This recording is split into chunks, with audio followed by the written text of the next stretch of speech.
Hello friends, आपका स्वागत और अभिनंदन है आज की इस नई क्लास में। और आज का जो क्लास है वो हिस्ट्री पेपर का है। चूंकि हिस्ट्री का एग्जाम अभी होने वाला है कल मुंगेर यूनिवर्सिटी का, इस वजह से इस पेपर को हमने रखा है। और ये है मेजर पेपर, ठीक है। तो इस बात को भी जरूर ध्यान में रखिएगा, ये मेजर पेपर का एग्जाम जिन बच्चों का है उनके लिए भी इम्पोर्टेंट है, माइनर का भी इम्पोर्टेंट है, और एमडीसी वाले जो हिस्ट्री पेपर को लिए होंगे उनके लिए भी इम्पोर्टेंट है, ठीक है। तो आज का वीडियो किस पे आधारित है, तो इसमें कुछ महत्वपूर्ण सवाल को लेकर आए हैं, ठीक है। उन सवाल को देखना है, उन सवाल का सही उत्तर करना है आपको, ठीक है। तो चलिए चीजों को शुरू करते हैं। चूंकि आज के वीडियो में हम लोग डिस्कस तो करेंगे ही साथ आपके जो सिलेबस का पूरा कोर है ना उसको भी समझाते हुए चलेंगे। जो बच्चे नए होंगे ना, जिनको लगता है कि एंशिएंट इंडिया में हम लोग को दिक्कत हो रहा है या फिर हम लोग पूरे सिलेबस को नहीं पढ़े हैं, तो वो कम से कम इतना इस वीडियो को देख के जाइएगा ना, तो उनको ये चीज का अनुभव जरूर हो जाएगा कि आपका सिलेबस कैसे डिजाइंड है, यानी कि कौन कौन सी चीजों को आपको पढ़ना है और उसमें से कैसे कैसे कोर टॉपिक यानी इंपॉर्टेंट टॉपिक को आपको निकाल के पढ़ लेना है, ठीक है। तो चलिए उन चीजों के साथ हम लोग आपसे एकदम जुड़ते हुए चलेंगे। नए हैं तो चैनल को सब्सक्राइब करके अपना प्यार दे दीजिएगा। बाकी चीजें हम रेगुलर करते रहेंगे और कराते रहेंगे, ठीक है। तो पहली बात ये है कि भारत का इतिहास जो होता है ना, वो तीन भाग में बट के पढ़ना होता है, इसको तीन भाग में बांट के, ठीक है। पहला होता प्राचीन भारत, दूसरा होता मध्यकालीन भारत और तीसरा होता आधुनिक भारत। आप जब सेमेस्टर का एग्जाम खत्म कीजिएगा, यानी कि जब आप पास हो जाइएगा ना, यही तीनों जो है ना काल को पढ़िएगा, प्राचीन, मध्यकाल और आधुनिक काल। और उसके अलावा विश्व का इतिहास पढ़ना होता है, लेकिन आपको पढ़ना अभी भारत का इतिहास है, मेजर पेपर, माइनर और एमडीसी वाले को, ठीक है। तो अब देखिए पहला सवाल ये होता है कि गुरुजी इसके सिलेबस को एक बार जो है ना एकदम मोटा मोटी मतलब 20 सेकंड में समझा दीजिए। तो देखिए बाबू, प्राचीन भारत के ही इतिहास को पहले आपको थर्ड सेमेस्टर में पढ़ना है, जो कि हमने पहले भी डिस्कस किया है और आज भी कर रहे हैं। तो इसमें जो है प्राचीन भारत के अध्ययन के स्रोत आपको पहली बार पढ़ना है कि प्राचीन भारत के अध्ययन के लिए कौन कौन से स्रोत हैं, ठीक है। उसके बाद देखिए पाषाण काल यानी स्टोन एज आपको पढ़ना है, फिर हड़प्पा सभ्यता पढ़ना है, फिर आपको देखिए इसमें क्या पढ़ना है, उसके बाद वैदिक सभ्यता पढ़ना है, जैन और बौद्ध धर्म पढ़ना है, मगध का उत्कर्ष पढ़ना है, मौर्य साम्राज्य, संगम युग, मौर्योत्तर काल और गुप्त काल। इतनी चीजों को आपको पढ़ना है, ठीक है। ये आपके सिलेबस में दिया गया। अब रहता है सवाल क्या कि क्या गुरुजी आपने पूरा कंप्लीट कराया है, तो बिल्कुल हमने पूरे सिलेबस को कंप्लीट करा रखा है, ठीक है। पूरे यूट्यूब पर फ्री है आपका, ठीक है। तो उसको पूरा कंप्लीट देख सकते हैं तो देख लीजिए, नहीं देख सकते तो कोई बात नहीं, इस वीडियो को अंतिम तक जरूर देख लीजिएगा, ठीक है। यहां से 5-7 क्वेश्चन कराने वाले हैं जो कि पूरे सिलेबस का निचोड़ निकालकर आपके सामने रख देंगे और उसको पढ़ के जाइएगा। लेकिन यहाँ पे एक दो बात और बताना चाहते हैं कि कौन कौन से टॉपिक से सवाल बनेगा, उसको भी बताना हमारा दायित्व है। तो पहली बात ये, जैन धर्म और बौद्ध धर्म को पढ़ लीजिएगा, एकदम इसको रट्टाफिकेशन कर लीजिएगा। संगम युग से क्वेश्चन बन रहा है, तो इसको देख के जाइएगा। गुप्त काल आपको जितना पढ़ा है उसी से पढ़ लीजिएगा इतना, ठीक है। तो ये 3 स्टार आपको मार दिए। और हड़प्पा और ये जो प्राचीन भारत के अध्ययन के स्रोत, यहां से सवाल बनेगा और हड़प्पा पीरियड से सवाल बनेगा, ठीक है। पाषाण काल से ऑब्जेक्टिव बनेगा, सब्जेक्टिव कम बनेगा, ठीक है। तो ये भी बात ध्यान में रखिएगा कि कहां से कौन सब्जेक्टिव और कहां से ऑब्जेक्टिव, कैसी तैयारी करनी है जिससे कि आपका सब्जेक्टिव ऑब्जेक्टिव दोनों का कंक्लूजन जो है वो निकल के आ जाए कि आपका एग्जाम अच्छे से चला जाए, ठीक है। तो अब चलिए 5 स्टार बनाए, पांचों स्टार में से कुछ कुछ सवाल को उठाएंगे और उसको करा देंगे जो कि हमको इंपॉर्टेंट लग रहा है। तो जैसे जैन धर्म बौद्ध धर्म वाले तो आपको पढ़ाए हैं, बहुत डिस्कशन के साथ, बहुत रेलिवेंट टॉपिक भी है, इसको पढ़ लीजिएगा। संगम युग को हमने एकदम अलग से पढ़ाया हुआ है और बेहतरीन पढ़ाया हुआ है, उसको भी पढ़िएगा। और मौर्योत्तर काल को भी हमने पढ़ाया था, लेकिन यहां से गुप्त काल से ज्यादा सवाल बनेगा, इसीलिए आज का जो टॉपिक होगा वो इंपॉर्टेंट टॉपिक होगा। तो चलिए शुरू करते हैं चीजों को। तो देखिए पहले हम लोग पढ़ते हैं हड़प्पा सभ्यता से, ठीक है। हड़प्पा सभ्यता का टाइम पीरियड अगर आपसे पूछा जाए तो मोटा मोटी आप बताइएगा कि कालखंड जो गुरुजी है 2500 से 1750 ईसा पूर्व तक ये हड़प्पा पीरियड माना जाता है, यानी कि हड़प्पा सिविलाइजेशन का टाइम पीरियड माना जाता है, ठीक है। तो इस कालखंड को जरूर मानिएगा कि 2500 से 1750 ईसा पूर्व तक के समय को हड़प्पा सभ्यता का दौर रहता है। उस समय भारत में बहुत तरह की चीजें उभरती है। आप जानते हैं विश्व में बहुत सी सभ्यताएं उभरी, उसी में हड़प्पा सभ्यता भी भारत में उभरा था, ठीक है। जैसे मिस्र की सभ्यता, मेसोपोटामिया की सभ्यता, चीन की सभ्यता, ये तमाम सभ्यताओं को हमने आपको पढ़ाया था। लेकिन भारत की सभ्यता की जब बात होगी तो हड़प्पा सभ्यता से आपको पढ़ना पड़ेगा। तो हड़प्पा सभ्यता में आखिर कौन से सवाल से ज्यादा इंपॉर्टेंट टॉपिक बनता है और जहां से सवाल ज्यादा बनता है ना, वो है हड़प्पा सभ्यता की नगर योजना। इसको पढ़ के जाइएगा तो यकीनन एक सवाल आपका कंफर्म रहेगा कि यहां से हो जाता है, ठीक है। अगर आपको पूछ दे हड़प्पा सभ्यता की विशेषता को बताइए, हड़प्पा सभ्यता की नगर योजना को बताइए, तो दोनों को ऐसे ही एक ही मतलब इसी क्वेश्चन का आंसर आप लिख सकते हैं जो अभी हम आपको बताने वाले हैं, ठीक है। तो चलिए बिना इधर उधर की बातों को डिस्कस किए चीजों को एकदम टू द पॉइंट करते हैं। तो देखिए हड़प्पा सभ्यता के बारे में आपको बताया ना कि कालखंड इसका 2500 से 1750 ईसा पूर्व तक है। अब देखिए हड़प्पा सभ्यता आखिर कहाँ उभरा था, तो ये भारत में पश्चिम वाले जो इलाके हैं वहां पे उभरा था।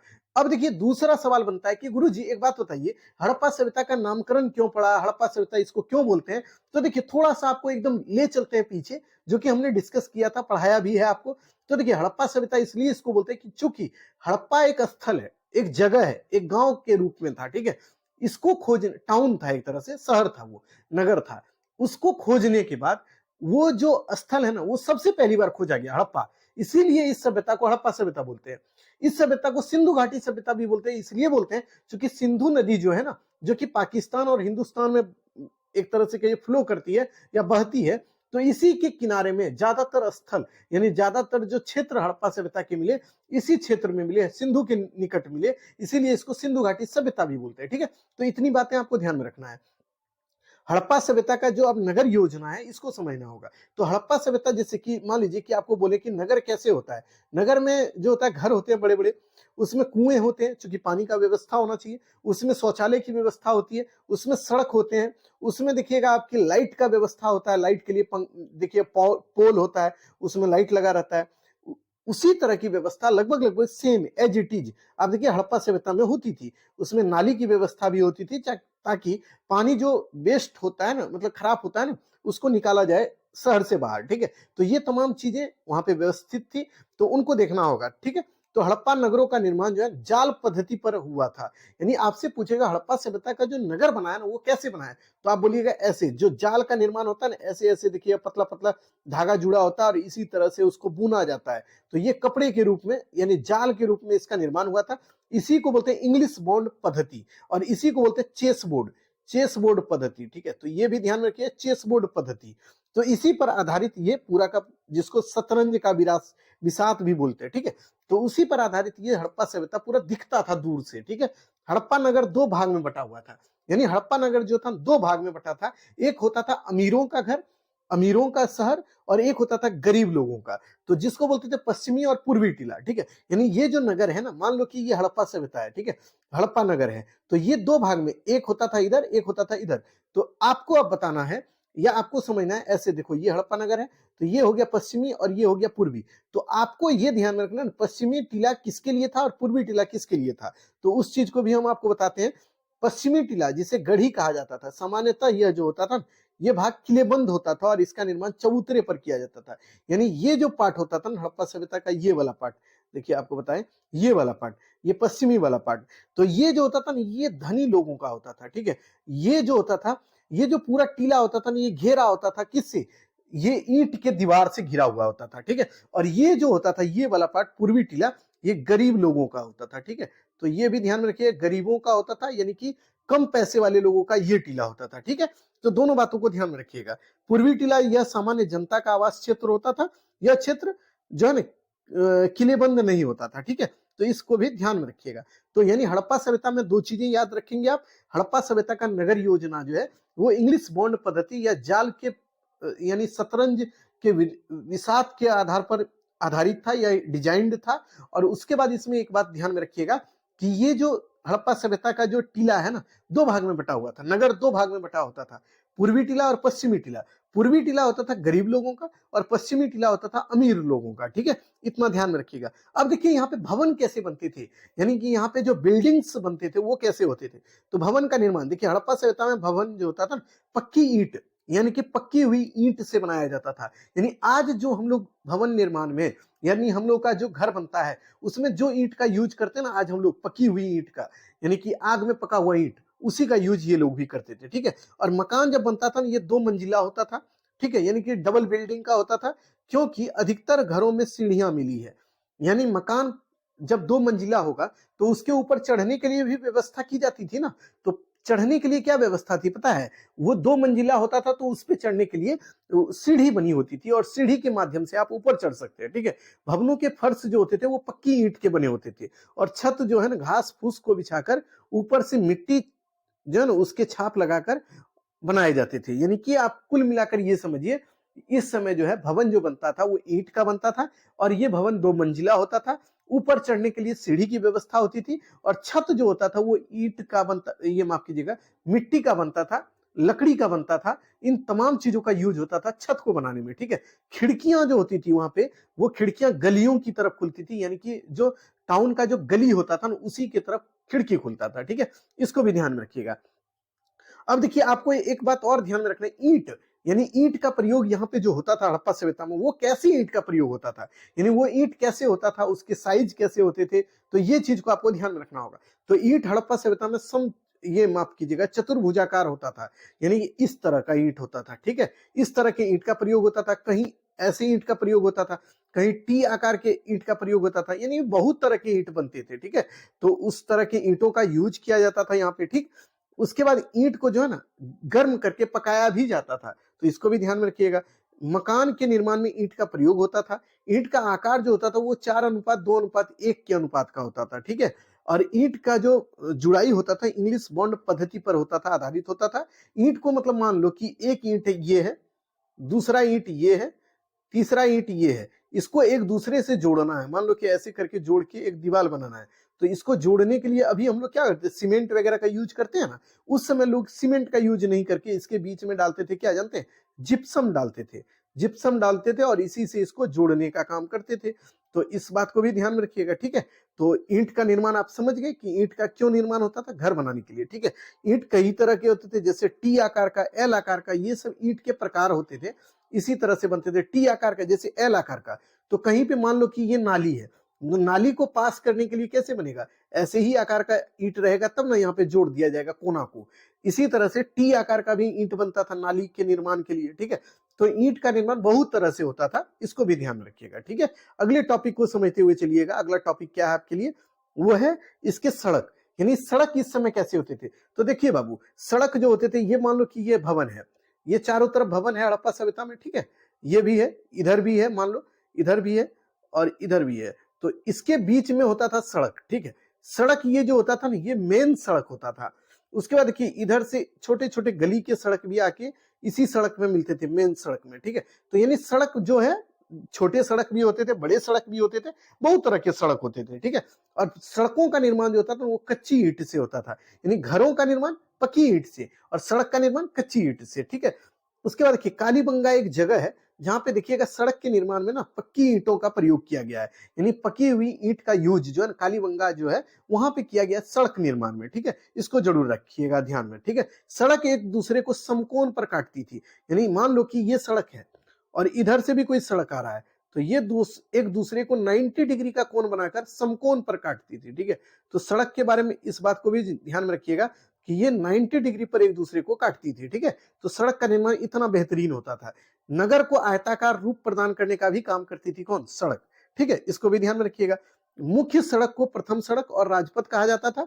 सड़कों की सफाई की व्यवस्था होती थी, इस हेतु सड़क पर कूड़ेदान का व्यवस्था किया जाता था। यानी कि देखिए, सड़क इस समय जो है गंदा नहीं होता था। और आज क्या है, आज हम लोग हर जगह सड़क गंदा पाते हैं, लेकिन हड़प्पा सभ्यता में सड़क गंदा नहीं होता था। क्यों, वहां के लोग बड़े ही अवेयर होते थे, वो गंदगी इधर उधर नहीं फैलाते थे, वो डस्टबिन का यूज करते थे, उसी में कूड़ेदान में, मतलब कूड़ा फेंकने वाला जो होता है डस्टबिन ना, उसी में जो है ना कूड़ा वगैरह फेंक देते थे। तो सड़क के बारे में जरूर ध्यान में रखिएगा, और ये आपके जहन में होना भी चाहिए, क्योंकि यहाँ से सवाल जब बने तो आप कोई गलती ना करें, ठीक है। तो ये हो गया सड़क व्यवस्था के बारे में आपको बता दिया हड़प्पा सभ्यता में। अगली टॉपिक को समझिए, नालियां, यानी इस समय नाली कैसा होता था, यानी इस समय नाली का विकास कैसे हुआ था, कैसे बनता था नाली, उसको देखिए। तो हड़प्पा सभ्यता में नालियों का निर्माण पक्की ईंट से किया जाता था, यानी इस समय जो नाली बने थे वो पक्की हुई ईंट के बने होते थे, ठीक है। उसके बाद देखिए, छोटी नालियां घरों से शुरू होती थी और फिर वही जाकर गली के नाली में मिल जाती थी, ठीक है। यानी आपको ये समझना, नली जो होता था, नाली जो होता था जिसमें गंदे पानी निकलते थे ना, वो ईंट का बना होता था, पक्की हुई ईंट का। और इस नाली में जो है ना इतनी अच्छी व्यवस्था थी ना कि कहीं भी कूड़ा जमा नहीं होता था। कूड़ा जमा करने, ये मान लो नाली है ना, इसी के बीच में गड्ढा होता था और फिर ये गड्ढा होता था ऐसे करके, ठीक है। यानी इस नाली से कोई पानी जाएगा ना, तो इसमें जो कूड़ा वगैरह होगा वो यहाँ पे स्टॉक हो जाएगा और इसके पानी जो है आगे बढ़ते जाएंगे, ठीक है। यानी इसमें व्यवधान नहीं होगा, यानी कि ये जो नाली है, नाली इस तरह से डिजाइंड थी या डिजाइन की गई थी कि कहीं भी नाली फंसे नहीं और पानी जो है आसानी से बाहर निकल जाए, ठीक है। महत्वपूर्ण है कि जल निकासी की व्यवस्था जो यहाँ पे थी ना हड़प्पा सभ्यता में, वो 18वीं शताब्दी तक लंदन और पेरिस में भी नहीं देखी गई। यानी लंदन और पेरिस इतना मतलब एक तरह से कि साफ सुथरा जगह है अभी, वहां पे भी इस तरह की व्यवस्था 18वीं शताब्दी तक नहीं मिलती है, ठीक है, जितना अच्छा व्यवस्था हड़प्पा सभ्यता में था। ऐसी व्यवस्था ही हड़प्पा सभ्यता को अपने समकालीन सभ्यता से श्रेष्ठ बनाती है। यानी अब आपको ये ध्यान में रखना है कि हड़प्पा सभ्यता की नाली व्यवस्था जो है ना इतनी महत्वपूर्ण थी कि हड़प्पा सभ्यता को और भी सभ्यता से बेहतरीन इसको बना के रख देती है, ठीक है। कालीबंगा से जो लकड़ी की बनी हुई नाली का प्रमाण मिला है, इसको जरूर याद रखिएगा कि लकड़ी की नाली का प्रमाण कहां से मिला है, कालीबंगा से मिला है, जो कि राजस्थान में कालीबंगा पड़ता है वहीं से, ठीक है। अगला है कुएं। हड़प्पा सभ्यता में आप देखिएगा ना वृत्ताकार और अंडाकार कुएं मिलते हैं। तो वृत्त मतलब ऐसे, ये हो गया आपका वृत्ताकार, एक मिनट रुकिए, ये हो गया वृत्ताकार, और अंडाकार आपका ऐसे, ठीक है, ये थोड़ा सा अंडा के आकार का, ऐसे कुएं मिलते हैं आपको, ठीक है। और ये कुएं का निर्माण जो हर जगह लगभग आपको मिलेगा, ठीक है। कुएं के पानी का प्रयोग लोग जो है पानी पीने के लिए और नहाने के लिए करते थे, ठीक है। तो ये भी ध्यान में रखिएगा कि जो हम लोग यूज करते हैं पानी का, उसी तरह वो लोग भी करते थे, ठीक है।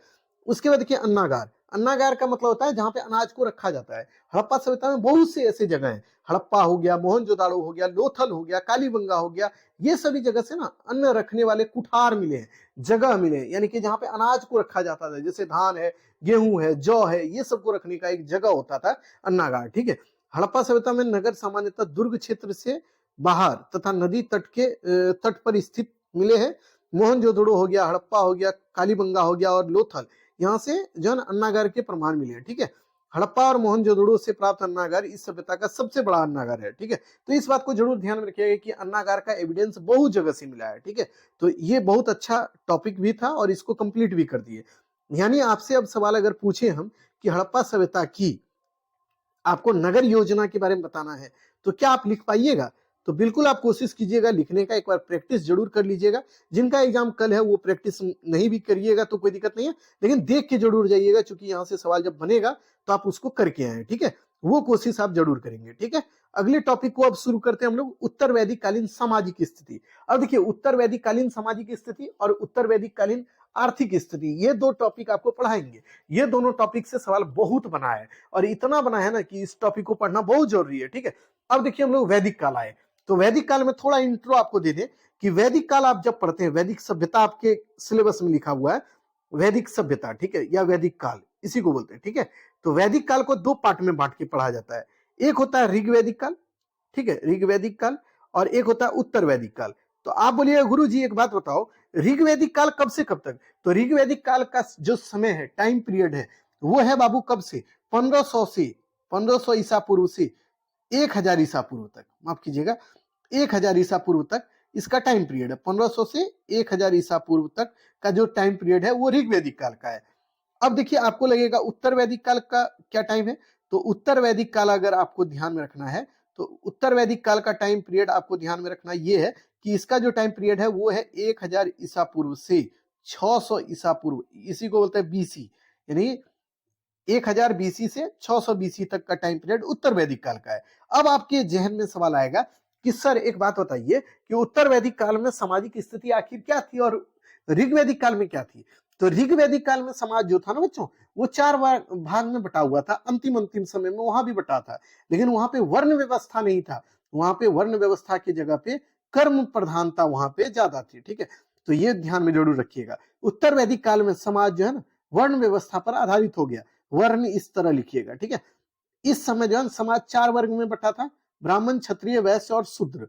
ये जो है ना 4 वर्ण थे समाज के, और इसी वर्ण के द्वारा जो है ना कार्य किए जाते थे। जैसे ब्राह्मण का काम होता था पूजा पाठ से संबंधित, क्षत्रिय का काम होता था लड़ाई झगड़ा युद्ध से संबंधित, वैश्य का काम होता था व्यापार वाणिज्य को देखना, वो व्यापार कृषि वगैरह काम करते थे, और शूद्र का काम होता था इन तीनों वर्णों का सेवा सत्कार करना। ये एक तरह से कहिए इनकी समाज में बहुत खराब स्थिति थी, किनकी? शूद्रों की, ठीक है। समाज में ब्राह्मण और क्षत्रियों की स्थिति अच्छी थी, सबसे खराब स्थिति जो है ना शूद्रों की थी समाज में, ठीक है। इसको ध्यान में रखेंगे आप। अगला टॉपिक इसी में रिलेटेड है, समझिए गोत्र व्यवस्था। यानी उत्तर वैदिक काल में एक नई व्यवस्था उभरी, गोत्र। यानी आपसे कभी ना कभी, आप अगर हिंदू धर्म को मानने वाले हैं तो आपको कभी ना कभी पूछा जाता होगा कि आपका गोत्र क्या है। तो कोई बोलते होंगे कि हमारा गोत्र जो है गौतम गोत्र है, कोई बोलते होंगे हमारा गोत्र सांडिल्य है, कोई कुछ हर तरह का गोत्र है सबका, ठीक है। तो ये आप बताते हो, वत्स गोत्र है किसी का, मिथुन, मतलब ये तमाम जो गोत्र है ना, इसके नाम आप लेते होंगे, ठीक है। तो आपका भी कुछ ना कुछ गोत्र होगा। तो ये जो गोत्र वाली व्यवस्था है ना, ये उत्तर वैदिक काल में ही उभरी है, ये पहले नहीं थी, ठीक है, इसको ध्यान में रखिएगा। गोत्र शब्द का सबसे पहली बार प्रयोग जो है ना ऋग्वेद में मिलता है, लेकिन ये व्यवस्था नहीं थी उस समय, ठीक है। ऋग्वेद में गोत्र का अर्थ होता था गोपालन से समझा जाता था, ठीक है। उत्तर वैदिक काल में गोत्र का अर्थ एक ही मूल पुरुष से उत्पन्न समुदाय का हो गया, ठीक है। यानी कुल मिलाकर आपको बताया, गोत्र वाली व्यवस्था जब यहाँ पे उभरी, यानी एक तरह से आप देखिए, आपको लगता होगा ना गुरु जी आप कभी बोलते हैं कि गोत्र वाली व्यवस्था का चर्चा ऋग्वेद में है, ऋग्वेदिक काल में है, और यहाँ पे आप बोलते हैं उभरी। तो उभरी का मतलब होता है ना शक्तिशाली हुई, ये लोगों के बीच में फैली, लोगों ने इसको एडॉप्ट किया या सुनना शुरू किया, ठीक है, ऐसी व्यवस्था, ठीक है। अतः उत्तर वैदिक काल में गोत्र प्रथा स्थापित हुई, जिसका सबसे पहली बार उल्लेख जो अथर्ववेद में मिलता है। यानी गोत्र वाली व्यवस्था का उल्लेख जो है ना अथर्ववेद में सबसे पहली बार दिया गया है, और इसकी चर्चा भी है, ठीक है। तो इसको जरूर ध्यान में रखेंगे आप। अगला टॉपिक इसी में देखिए, महिलाओं की स्थिति, सामाजिक स्थिति जब पढ़ते हैं तो महिलाओं की स्थिति भी पढ़ना बहुत इंपॉर्टेंट है, ठीक है। अभी कुछ देर में आपको एक और सामाजिक स्थिति बताएंगे, वहां भी महिलाओं की स्थिति के बारे में आपको चर्चा करके बताएंगे, क्योंकि वो टॉपिक अंत का होगा और ये टॉपिक शुरू का है। तो आपको रिलेट करने में, समझा के हम रिलेट कर पाएंगे कि देखो भाई इनकी महिलाओं की स्थिति में कितने परिवर्तन देखे गए या हुए, ठीक है। तो देखिए उत्तर वैदिक काल में महिलाओं की स्थिति में गिरावट आई। इस समय पुत्र की प्राप्ति के लिए ना बहुत ज्यादा यज्ञ वगैरह किया जाने लगा। लोग यज्ञ अनुष्ठान करते थे कि हमको बेटा प्राप्त हो, बेटी प्राप्त हो, ये बात नहीं सोचते थे लोग, ठीक है। महिलाओं की को जो है ना ऋग्वेदिक काल में जो विशेष अधिकार प्राप्त थे उसमें कटौती होने लगी, और महिलाओं को शिक्षा प्राप्त करने का अधिकार जो था वो भी अब धीरे धीरे कम होने लगेगा, ठीक है। तो कुल मिलाकर आप समझिए कि ऋग्वेदिक काल में महिलाओं को बड़ा स्वतंत्रता था, वो पढ़ती थी, वो एजुकेशन लेती थी, जिसमें आपको अपला घोषा, विश्ववारा, ये लोपा मुद्रा, ये तमाम जो नाम है ना ये महिलाओं के आपको दिखेंगे, ठीक है। लेकिन उत्तर वैदिक काल में महिलाओं की स्थिति में एकदम डायरेक्ट ये परिवर्तन हुआ कि ये जो स्थिति है उनकी बदल गई, और वो उतने स्वतंत्र नहीं हुए जितने ऋग्वेदिक काल में स्वतंत्र थे, ठीक है। तो इसको जरूर ध्यान में रखिएगा। उसके बाद देखिए खान पान, इस समय का खान पान क्या होता था जानते हैं, दूध है, मक्खन है, ये सब खाते थे। उसके बाद चावल, गेहूं, जौ, तिलहन, ये सभी चीजों का ये लोग सेवन करते थे, फल मूल भी खाते थे, ठीक है। तो इसको जरूर ध्यान में रखिएगा। उसके बाद देखिए इस समय मनोरंजन के साधन, यानी इन लोगों को मन कैसे लगता था, यानी मनोरंजन कैसे होता था इनका, तो उसको देखिए। तो मनोरंजन के रूप में ये जो दौर है ना, इसमें मल्ल युद्ध ये लोग कराते थे, जुआ खेलते थे, पासा खेलते थे, घुड़दौड़ कराते थे, रथ दौड़ कराते थे, ठीक है। ये सब इनका मनोरंजन का साधन था। वाद्य यंत्र के रूप में ये लोग वीणा बजाते थे। वीणा एक तरह से इंस्ट्रूमेंट होता है, जो आप देखिएगा कभी कभी आप संगीत वगैरह सुनिएगा ना, तो वीणा बजाने वाले कुछ ना कुछ आपको एक तरह से कहिए तो आर्टिस्ट आपको दिखेंगे जो कि वीणा बजाते हुए नजर आएंगे। तो वीणा इस समय का बहुत अच्छा इंस्ट्रूमेंट था, अच्छा वाद्य यंत्र था जिसको ये लोग बजाते थे, ठीक है, जिससे कि इनको मनोरंजन होता था। उसके बाद देखिए इस समय नृत्य भी होता था, संगीत भी होता था, यानी नाच गान संगीत वगैरह का भी व्यवस्था होता था इस समय, ठीक है। तो मनोरंजन के साधन में इन चीजों को जरूर याद रखिएगा। अब देखिए इनका पहनावा ओढ़ावा कैसा था, ये लोग क्या पहनते थे, क्या ओढ़ते थे, ये चीज भी आपको ध्यान में रखना होगा। तो ये लोग कपड़ा ही पहनते होंगे, ठीक है। तो ये लोग ऊनी वस्त्र पहनते थे, यानी ऊन का कपड़ा, जो अभी ठंडा में हम लोग पहनते थे ऊन का कपड़ा ना, वही चीज ये लोग पहनते थे, ठीक है। इस समय के लोग जो है कपास के बारे में जानकारी नहीं था इन लोगों को, इसी से स्पष्ट होता है कि इन लोगों को सूती कपड़ा पहनना नहीं आता होगा, या सूती कपड़ा ये लोग नहीं पहनते थे, ठीक है, क्योंकि इनको कपास की जानकारी नहीं थी, ऐसा पता, यानी इतिहासकार बताते हैं कि भाई देखिए जो उत्तर वैदिक काल के लोग हैं ना उनको कपास की जानकारी नहीं थी, या कपास का जो है ना ये लोग जानते नहीं थे कपास के बारे में, तो इसीलिए ये कपास का जो है बना हुआ कपड़ा या सूती कपड़ा नहीं पहनते थे, ठीक है। इसको ध्यान में रखिएगा। इसका मतलब यह हुआ ये लोग सूती नहीं पहनते थे, ये लोग रेशम वस्त्र भी पहनते थे, ठीक है। ये लोग आभूषण में देखिए कुरीर जो मांग टीका होता है, वो अंगूठी पहनते थे हाथ में, ये सब आभूषण के रूप में पहनते थे। गला में देखिएगा हार पहनते थे, ठीक है। तो ये चीज आपको ध्यान में रखना है। कंगन पहनते थे, तो ये लोग आभूषण भी पहनते थे। आभूषण का मतलब था जेवर, जेवर जेवरात जो है ना ये सब पहनते थे, ये लोग सोने का पहनते थे, ठीक है। तो इस चीज को भी ध्यान में रखिएगा कि उत्तर वैदिक काल में जेवर जेवरात भी बहुत अच्छे से ये लोग पहनते करते थे, और इनका जो काम था ये मुख्य रूप से जो है रेशम वस्त्र हो गया, ऊनी वस्त्र, इसी से इनका वदन ढकता था या ये लोग यही पहनते थे ज्यादातर। ठीक है, तो इतना चीज को आप ध्यान में जरूर रखिएगा। उत्तर वैदिक कालीन आपको सामाजिक स्थिति बता दी है। अब देखिए उत्तर वैदिक कालीन आर्थिक स्थिति पढ़ना होगा। आर्थिक स्थिति इसलिए पढ़ेंगे, ये नया टॉपिक है। ठीक है, यानी देखिए आज का वीडियो जो है ना, इसमें देखिएगा तो देखिए आपको हम क्वेश्चन दिखा देते हैं, तब आपको मजा आएगा। देखिए पहले हम आपको पढ़ाए ना हड़प्पा सभ्यता की नगर योजना। अगर आपसे सवाल पूछ दे हड़प्पा सभ्यता की नगर योजना का वर्णन करें, तो सही उत्तर आप लिख दीजिएगा ना, आपको जो बताया है। उसके बाद देखिए उत्तर वैदिक कालीन सामाजिक और आर्थिक स्थिति का वर्णन करें। अभी हम आपको सामाजिक स्थिति पढ़ाए, अभी आर्थिक स्थिति पढ़ाएंगे, दोनों पढ़ा देंगे, तो ये टॉपिक भी कंप्लीट। उसके बाद देखिए अब आपको कुछ क्वेश्चन होमवर्क भी देंगे, जो कि हम आपको बताते चलते हैं। तो देखिए पहले क्वेश्चन जो होमवर्क में रहेगा वो मगध साम्राज्य का उत्कर्ष, जो हम आपको पढ़ाए हैं, इसको एकदम पढ़ के जाना। यहाँ से VVI इसको कर देते हैं, यहाँ से सवाल रहेगा। ठीक है, उसके बाद अशोक पढ़ लीजिएगा, मौर्य काल में अशोक के बारे में पढ़ लीजिएगा, हम पढ़ाए हैं। ठीक है, उसको पढ़ लीजिएगा। गुप्तकालीन सामाजिक स्थिति अभी हम पढ़ा देंगे आपको तुरंत। उसके बाद देखिए गुप्तकालीन साहित्य पर प्रकाश डाले, ये हम आपको 2 दिन पहले पढ़ाए हैं। ठीक है, तो इसको भी जरूर पढ़ के जाइएगा कि गुप्तकालीन साहित्य क्या है नहीं है, इनको जरूर पढ़िएगा। और कुछ नया चीज आपको देंगे, जो अभी वेट करना होगा, थोड़ा देर वेट कीजिए, और भी नया चीज आपको बता देंगे। ठीक है, उत्तर वैदिक काल में कृषि की प्रधानता थी, यानी उत्तर वैदिक कालीन आर्थिक स्थिति जब लिखिएगा तो उसमें लिखिएगा कि उत्तर वैदिक काल में कृषि की प्रधानता थी। इस समय कृषि क्षेत्र में विस्तार हुआ, यानी खेती करने वाला जो एरिया है ना, उसमें बहुत ज्यादा विस्तार हुआ। ठीक है, इस समय चावल, गेहूं, मूंग, उड़द, जौ आदि की खेती होती थी। और इस समय एक बात ध्यान में रखिएगा, चावल को ये लोग ब्रीही बोलते थे। आपसे पूछ देगा ब्रीही उत्तर वैदिक काल में किसको बोलते थे, या आपसे पूछेगा वैदिक काल में व्रीही का मतलब क्या होता था, तो चावल होता था। आपसे पूछेगा गोधूम का मतलब क्या होता था, गेहूं होता था। गन्ना को कहते थे इक्षु, जौ को बोलते थे यव। ठीक है, तो ये जरूर ध्यान में रखिएगा कि उत्तर वैदिक काल में जो आर्थिक स्थिति थी वो कृषि प्रधान थी। कृषि होता था, उसके बाद पशुपालन भी होता था। पशुओं में ये लोग जो है ना, देखिए गाय, घोड़ा, बैल, ये सबको पालते थे। ठीक है, तो इसको जरूर ध्यान में रखेंगे कि उत्तर वैदिक काल में पशुओं को भी पाला जाता था, खेती भी की जाती थी। उसके बाद और देखिए उद्योग धंधे भी होते थे। तो उद्योग धंधे देखिए उत्तर वैदिक काल में कई प्रकार के उद्योग धंधे होते थे।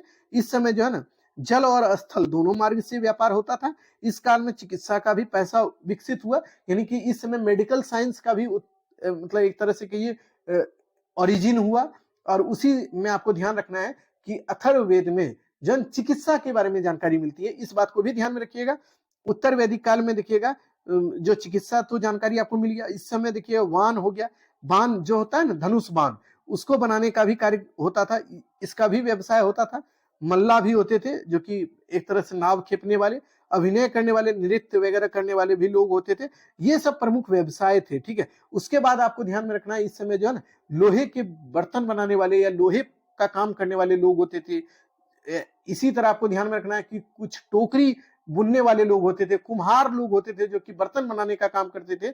और जो सोने का जो है आभूषण बनाते थे, वो लोग स्वर्णकार भी होते थे। तो ये सब भी ध्यान में रखे, ये सभी व्यवसाय इस समय बहुत अच्छे से उभरा था। इसको एकदम जरूर डिस्कस करके अपने दिमाग में सेटअप करिएगा। अब देखिए निष्कर्ष भी लिखना है आपको। ठीक है, यानी इस समय की आर्थिक स्थिति का निष्कर्ष जब लिखिएगा तो इस तरह लिखिएगा। इस प्रकार हम कह सकते हैं कि उत्तर वैदिक काल में कृषि, पशुपालन, उद्योग धंधे का काफी विकास हुआ। इस समय का प्रमुख व्यवसाय कृषि होता था, जिसमें बहुत तरह के अनाज उत्पादन होते थे। पशुओं में ये लोग गाय, बैल, बकरी, घोड़ा, कुत्ता, ये सब को पालते थे। और समाज में बहुत तरह के उद्योग धंधे का विकास हो चुका था इस समय। ठीक है, तो ये निष्कर्ष में जरूर लिखेंगे आप। आपको लग रहा होगा कि आज का वीडियो बहुत स्पीड आप पढ़ा रहे हैं, तो स्पीड का मतलब ये होता है ना बच्चों, कि इसलिए हम स्पीड करा रहे हैं ना, क्योंकि हमको पता है कि हम सारी टॉपिक को पढ़ा दिए हैं, और आपको भी पता है कि पूरा टॉपिक कंप्लीटेड है। तो आपको पढ़ाया क्यों जा रहा है, तो ये रिवीजन के तौर पर, ये सारे क्लास अब रिवीजन वाले होंगे। यानी मेजर हो गया, माइनर हो गया, एमडीसी हो गया, हिस्ट्री वाले ना, इस सब को हम लोग अब रिवीजन के तौर पे पढ़ा रहे हैं, क्योंकि इसके पूरे सिलेबस को कंप्लीट किए हुए हैं इस बार। ठीक है, तो इसलिए हम लोग रिवीजन जब कराएंगे ना, तो उसमें थोड़ा स्पीड अगर बढ़ जाए ना, तो आप एकदम भौचक मत होइएगा कि सर आप तो बहुत स्पीड पढ़ा दिए। हम स्पीड इसलिए भी पढ़ाते हैं क्योंकि हमारा मन ये होता है, या हमारा कहना ये है कि हम आपका समय ज्यादा व्यर्थ ना करें, आपको टू द पॉइंट चीज दें। आप कम समय में ज्यादा चीज लीजिए ना, उस पर फोकस कीजिए। और कंटेंट जब आपके पास बढ़िया होगा, आप जब समझदारी से काम करना सीख जाइएगा ना, तो आपको कोई हिला नहीं सकेगा, आप बेहतरीन करिएगा। ठीक है, इसीलिए हम लोग जो है ना स्पीड में और बेहतरीन देने का प्रयास कर रहे हैं। आप बस लेने के लिए इच्छुक रहिए और लेते रहिए, उसको एकदम एक्सेप्ट करते रहिए कि सर जो पढ़ा रहे हैं वो बेहतरीन है, उसको बस एक्सेप्ट कर लेना और पढ़ के जाइएगा। ठीक है, देखिए आपको यूट्यूब पर बहुत लोग पढ़ाएंगे, लेकिन हर कोई अच्छा कंटेंट दे ये कहना मुश्किल है। हो सकता है कि आपको हमारा कंटेंट अच्छा नहीं लगे, किसी और का लगता होगा, लेकिन सभी अपने अपने लेवल पे अच्छा करने का प्रयास करते हैं। लेकिन आपको ये चूज करना है कि किनका कंटेंट बढ़िया है और सटीक है, जिसको आप लिख सके। ठीक है, उन चीजों को जरूर ध्यान में रखिएगा। अब देखिए गुप्तकालीन सामाजिक स्थिति को पढ़ लीजिए अब यहाँ से। ठीक है, तो गुप्तकालीन जो समाज है ना वो 4 वर्ग में बटा हुआ था।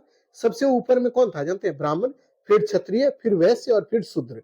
लेकिन यहाँ पे एक बात बताए, उत्तर वैदिक काल जब आपको पढ़ाया तो वहां पे बताए थे कि शूद्रों की स्थिति बढ़िया नहीं थी, लेकिन गुप्त काल आपको जब पढ़ा रहे हैं तो वहां पे हम आपको एक चीज बता दें कि गुप्त काल में शूद्रों की स्थिति में परिवर्तन हुआ, इनकी स्थिति बढ़िया हो गई और वैश्यों की स्थिति अच्छी नहीं रही, यानी वैश्यों की स्थिति में गिरावट आया। ठीक है, तो इस बात को ध्यान में रखिएगा। इस काल में वैश्यों की स्थिति में गिरावट आई और वहीं शूद्रों की स्थिति में सुधार हुआ। शूद्र जहां पहले सेवक और दास मजदूर के रूप में थे, वहीं अब खेती करने का काम या कृषि करने का काम शूद्र वर्ग के लोग करने लगे। गुप्त काल में अछूतों की संख्या में वृद्धि हुई, यानी कि खास करके आप देखिए चंडाल की संख्या बढ़ गई।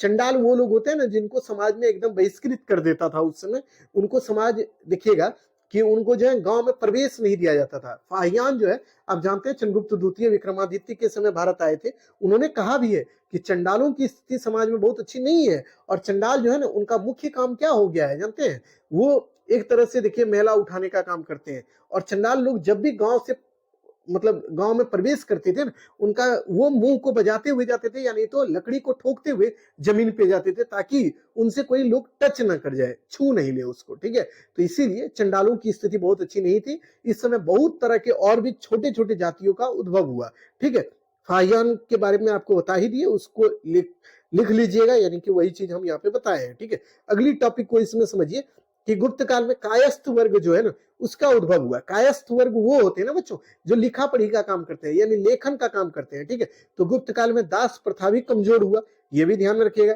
कायस्थ लोग एक तरह से कहिए अकाउंटेंट का काम करने लगे, और यही हुआ कि कायस्थ लोग जब वर्चस्व में आए ना तो ब्राह्मणों की स्थिति में भी गिरावट देखने को मिलेगी। ब्राह्मणों का जो वर्चस्व था वो धीरे धीरे कमने लगेगा। ठीक है, तो इसको जरूर ध्यान में रखिएगा, ये टॉपिक बहुत इंपॉर्टेंट है। ठीक है, उसके बाद क्या, अब महिलाओं की स्थिति आपको बता दें, यानी गुप्त काल में महिलाओं की स्थिति में भी गिरावट हुआ।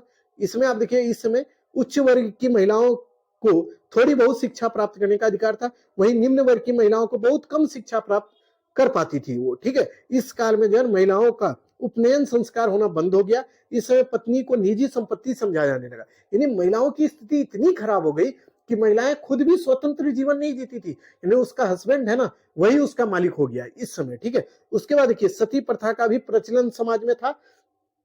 अब बोलिए गुरु जी सती प्रथा क्या होता है? तो सती प्रथा का मतलब होता है बाबू कि जब किसी औरत का हस्बैंड मर जाता था ना, तो उसके मर जाने के बाद जब उसके हस्बैंड को जलाया जाता था ना, उसी आग में उसकी पत्नी को भी जलना पड़ता था, जिंदा वो जलना पड़ता था। तो इसी को सती प्रथा बोलते थे। और ये जो जानकारी है गुप्त काल में ही मिलता है हम लोग को। किसके अभिलेख से? तो भानुगुप्त का एक एरन अभिलेख है ना, उसी में एरन अभिलेख में ही सती प्रथा के बारे में जानकारी मिलता है। इस समय पर्दा प्रथा का भी प्रचलन समाज में था, ये बात भी ध्यान रखिएगा। उसके बाद देखिए गुप्त काल में स्त्री धन का विस्तार से विवरण मिलता है।